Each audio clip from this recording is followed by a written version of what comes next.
Assalamualaikum warahmatullahi wabarakatuh. Kami dari kelompok 4 kelas 2D Sistem Informasi. Di sini kami akan menjelaskan tentang penjadwalan non-preemptif dari sistem operasi.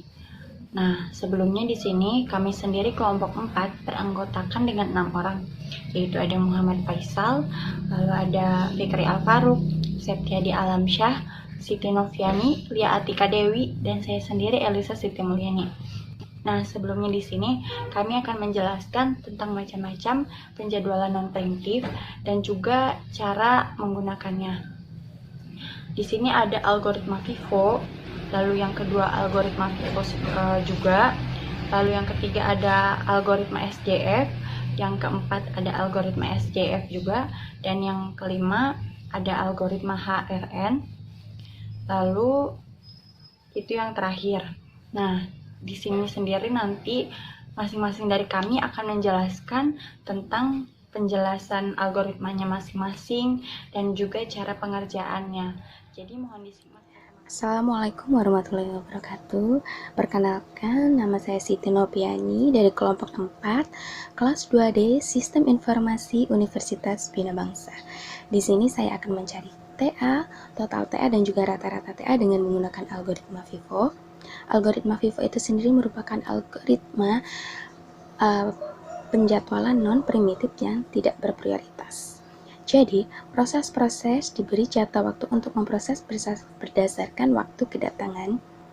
Nah, jadi dalam algoritma FIFO ini sendiri, proses yang datang duluan itu yang akan dilayani terlebih dahulu. Misalnya, ada P1 dengan waktu tiba 0 dan lama eksekusi 8, ada proses P2 dengan waktu tiba 2 dan lama eksekusi 7, P3 dengan waktu tiba 3 dan lama eksekusi 3, P4 dengan waktu tiba 5 dan lama eksekusi 6, P5 dengan waktu tiba 7 dan lama eksekusi 4, dan juga P6 dengan waktu tiba 9 dan lama eksekusi 1. Nah, di sini kita akan mencari TA-nya, yaitu kita lihat dari kita akan mencari selesai eksekusi dan juga mulai eksekusinya.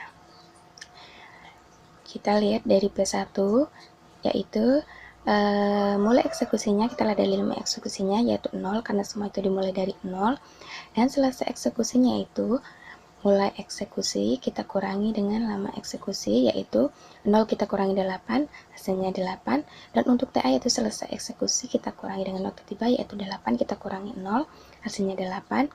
Untuk P2 yaitu mulai eksekusinya 0 kita tambahkan 8, selesai eksekusinya 8 kita tambahkan 7, yaitu 15, dan untuk TA-nya 15 kita kurangi dengan 2, yaitu 15. 13 maksudnya. Nah, untuk mulai eksekusi P3, yaitu 8 kita tambahkan 7, yaitu 15. Selesai eksekusinya, 15 kita tambahkan dengan 3, yaitu 18. Dan juga untuk TA-nya, yaitu 18, kita kurangi dengan 3, hasilnya 15.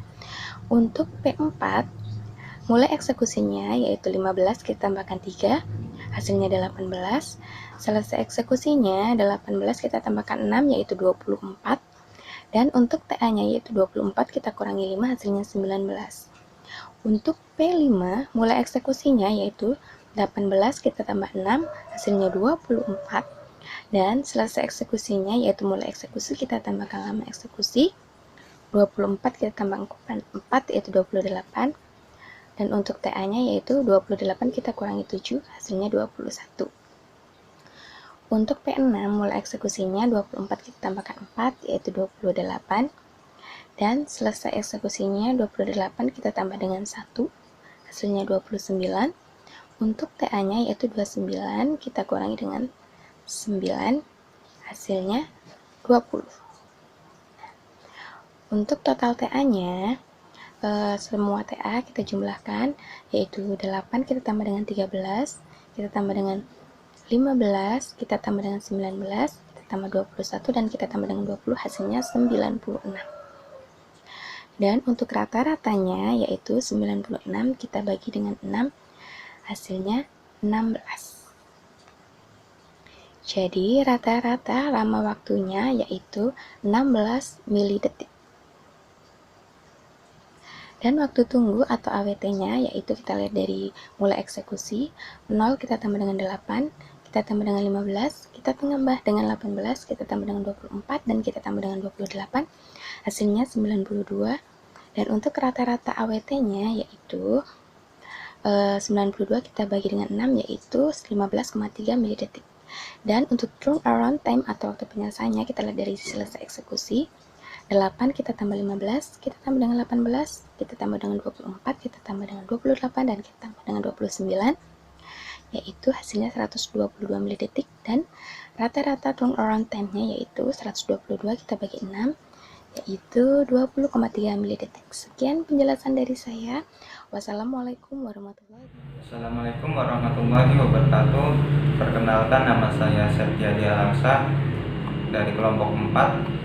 Saya akan melanjutkan dari materi yang pertama, untuk algoritma PIPO. Yang kedua, untuk X1 lama waktu tibanya 0, lama eksekusinya 8. P2 waktu tibanya 0, lama eksekusinya 7. P3 waktu tibanya 0, lama eksekusinya 3. P3, P4 waktu tibanya 0, lama eksekusinya 6. P5 waktu tibanya 0, lama eksekusinya 4. P6 waktu tibanya 0, lama eksekusinya 1. Untuk proses pengerjaan, P1 lama eksekusi kita menghitung dari mulai eksekusi. Mulai eksekusinya di sini 0 ditambah lama eksekusinya 8, jadi hasilnya di selesai eksekusi. Untuk TA kita jumlahinnya dari selesai eksekusi dikurangi waktu tiba. Untuk P2 juga sama. Kenapa di sini 8? Kita ngambilnya dari selesai eksekusi dari yang P1. Mulai eksekusinya 8, kita tambahin lama eksekusinya 7. Terus hasilnya selesai eksekusinya 15. Kita dikurangi waktu tiba. Kenapa di sini 15? Ya waktu tibanya juga 0 di sini. Jadi kita untuk hasil TA-nya juga 15. Untuk P3, P4, P5, P6 itu sama saja pengerjaannya sama.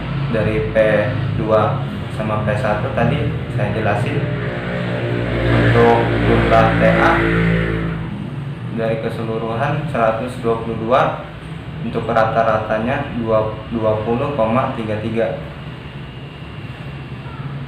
Rata-rata lama waktu 20,33 mili-detik.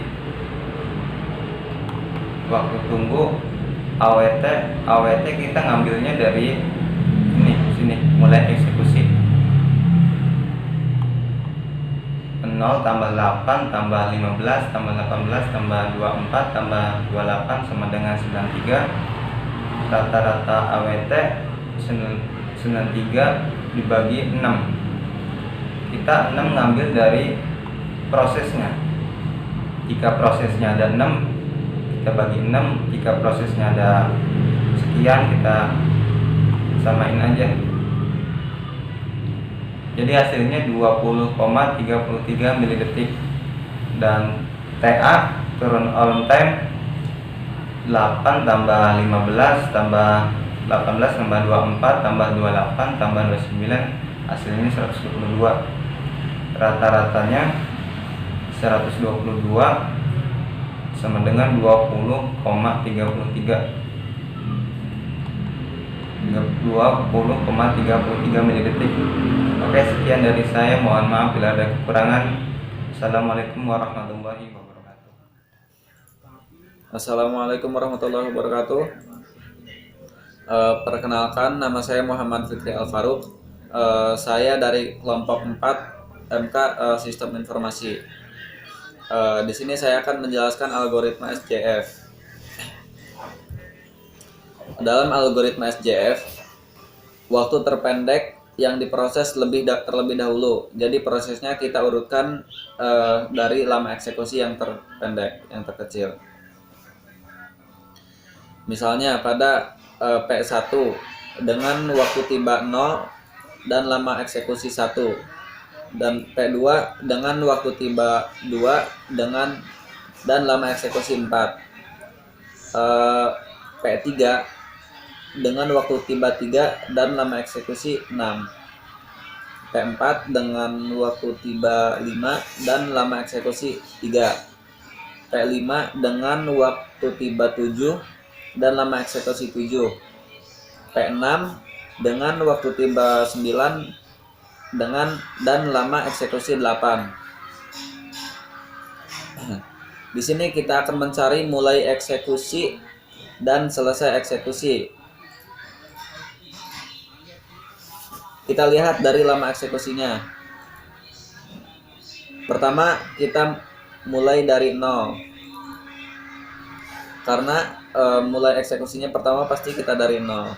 Dan yang kedua yaitu kita masukkan 1. Kita masukkan 1. 0 ditambah dengan 1 sama dengan 1. Terus yang ketiga yaitu kita tambahkan dengan 3, yaitu 1 tambah 3 yaitu 4. Selanjutnya 4 kita tambahkan 4, yaitu hasilnya 8. Selanjutnya 8 ditambah 6 yaitu 14. Untuk selesai eksekusinya yaitu mulai eksekusi kita tambah dengan lama eksekusi. Mulai eksekusi dengan lama eksekusi. 0 kita tambahkan dengan 1, hasilnya 1. 1 kita tambahkan dengan 3, yaitu hasilnya 4. 4 kita tambahkan dengan 4, hasilnya 8. 8 kita tambahkan dengan 6, hasilnya 14. 14 kita tambahkan dengan 7, hasilnya 21. Nah, untuk TA-nya, jumlah TA, yaitu selesai eksekusinya kita kurang dengan waktu tiba.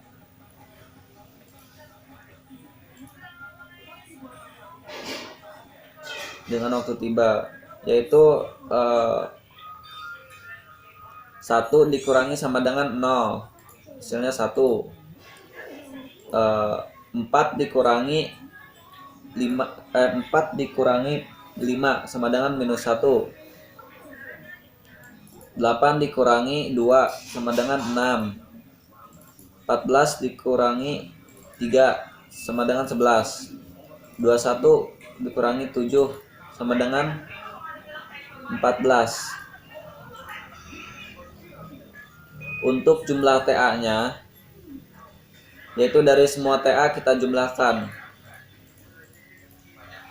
yaitu hasilnya 51. Dan rata-ratanya yaitu jumlah TA yaitu 51, jumlah TA 51 dibagi dengan P1 sampai 6 ini yaitu 6. Itu 51 dibagi 6 hasilnya sama dengan rata-ratanya 8,5. Cukup sekian. Terima kasih. Wassalamualaikum warahmatullahi wabarakatuh. Assalamualaikum warahmatullahi wabarakatuh. Nama saya Lia Atika Dewi. Saya dari kelompok 4. Saya akan menjelaskan tentang algoritma SJF. Jadi di sini algoritma SJF itu waktu yang terpendek itu kita akan mulai terlebih dahulu. Jadi P1 dengan waktu tiba 0 lama eksekusi 1, P2 dengan waktu tiba 0 dengan lama eksekusi 4, dan P3 dengan waktu tiba 0 dengan lama eksekusi 6, P4 dengan waktu tiba 0 dengan lama eksekusi 3, P5 dengan waktu tiba 0 dengan lama eksekusi 7, dan P6 dengan waktu tiba 0 dengan lama eksekusi 8. Di sini kita akan mencari mulainya eksekusi dan selesainya eksekusi. Lamanya eksekusi itu 1 dan mulainya eksekusi itu kita mulai dari 0. yaitu 0 ditambah 1, 1 ditambah 3, 4 ditambah 4, 8 ditambah 6, 14 ditambah 7, 21 ditambah 8. Selesainya eksekusi itu, selesainya eksekusi itu mulai eksekusi ditambah dengan lamanya eksekusi. Jadi 0 ditambah 1 sama dengan 1, 1 ditambah 3 sama dengan 4, dan 4 ditambah 4 sama dengan 8, 8 ditambah 6 sama dengan 14, 14 tambah 3 sama dengan 21, 21 ditambah 8 sama dengan 29. Jadi sekarang kita akan mencari TA. TA itu selesainya eksekusi dikurangi dengan waktu tiba. Jadi 1 dikurangi 0 hasilnya 1, 4 dikurangi 0 hasilnya 4, dan 8 dikurangi 0 hasilnya 8, 14 dikurangi 0 hasilnya 14, 21 dikurangi 0 hasilnya 21, dan 29 dikurangi 0 hasilnya 29. Di sini kita lihat dan kita akan cari jumlah TA, yaitu jumlah TA itu jumlah di sini kita akan tambah 1 ditambah 4 ditambah 8 ditambah 14 ditambah 21 ditambah 29, yaitu hasilnya 77. Dengan rata-rata 77 dibagi dengan 6, yaitu hasilnya 12,83 milidetik. Terima kasih. Assalamualaikum warahmatullahi wabarakatuh. Assalamualaikum, saya Muhammad Faisal dari kelompok 6. Di sini saya akan menjelaskan tentang algoritma HRN. Algoritma HRN adalah penjadwalan non-primitif dan bersifat dinamis. Jadi, dalam algoritma HRN itu, pressure penalti tertinggi itu yang akan diproses selanjutnya. Dan misalnya dapat kita lihat pada tabel berikut. Di sini ada nama proses, waktu tiba, lama eksekusi. Dan yang akan kita proses pertama itu adalah P1. Kita ambil P1 dengan waktu tiba 0 dan lama eksekusi 5.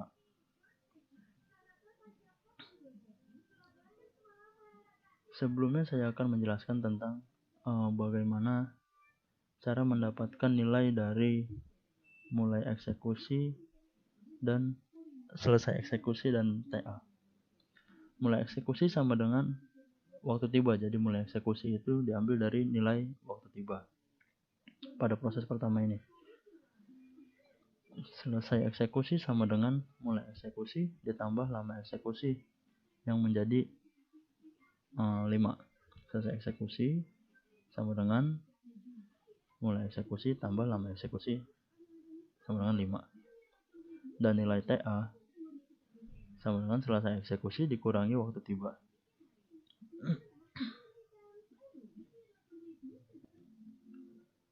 Selanjutnya kita akan mencari proses mana yang akan kita proses selanjutnya dari rasio penalti tertinggi.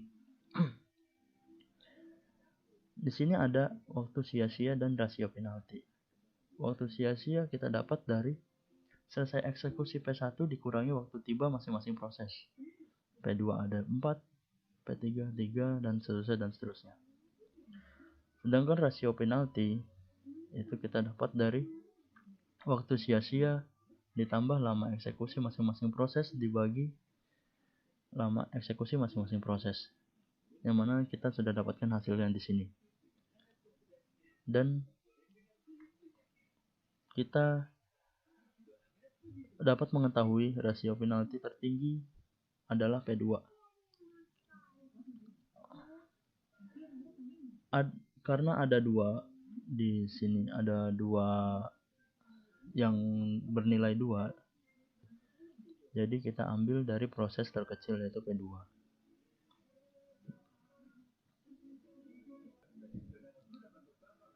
Dan di sini kita dapat nilai TA dari P1 dan P2. Sekarang selanjutnya kita akan proses P3, P4, P5, dan P6.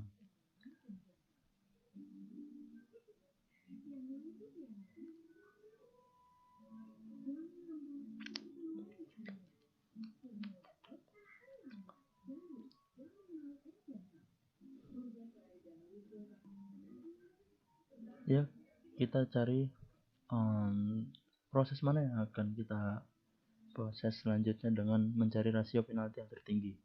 Dan kita sudah dapatkan sama seperti cara sebelumnya. Kita sudah dapatkan di sini P3 adalah rasio penalti yang tertinggi. Dan kita tentukan lama mulai eksekusi, selesai eksekusi, dan TA-nya P3. Di mulai eksekusi ini kita lihat 5 tambah 4 dari P2 sama dengan mulai eksekusi 9. 12 selesai eksekusi, nilai 11 dari 9 ditambah 3 9 nilai mulai eksekusi dan 3 nilai dari lama eksekusi. Dan TA 12 selesai eksekusi, 12 dikurangi waktu tiba 2, yang mana nilai TA-nya adalah 10.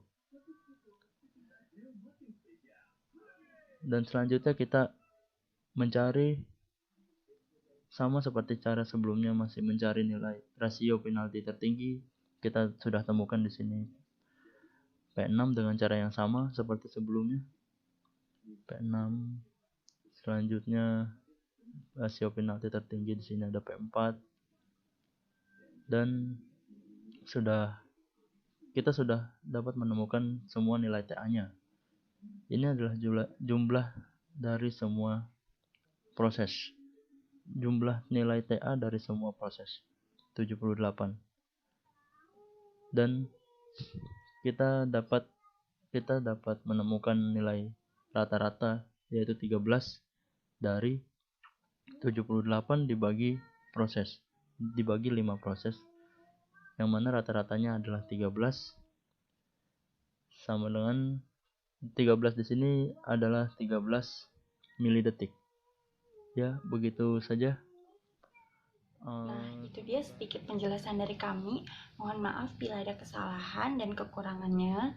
Semoga semuanya bisa memahami dengan cepat, dan juga penjelasan kami semoga mudah dipahami ya. Terima kasih. Wassalamualaikum warahmatullahi wabarakatuh.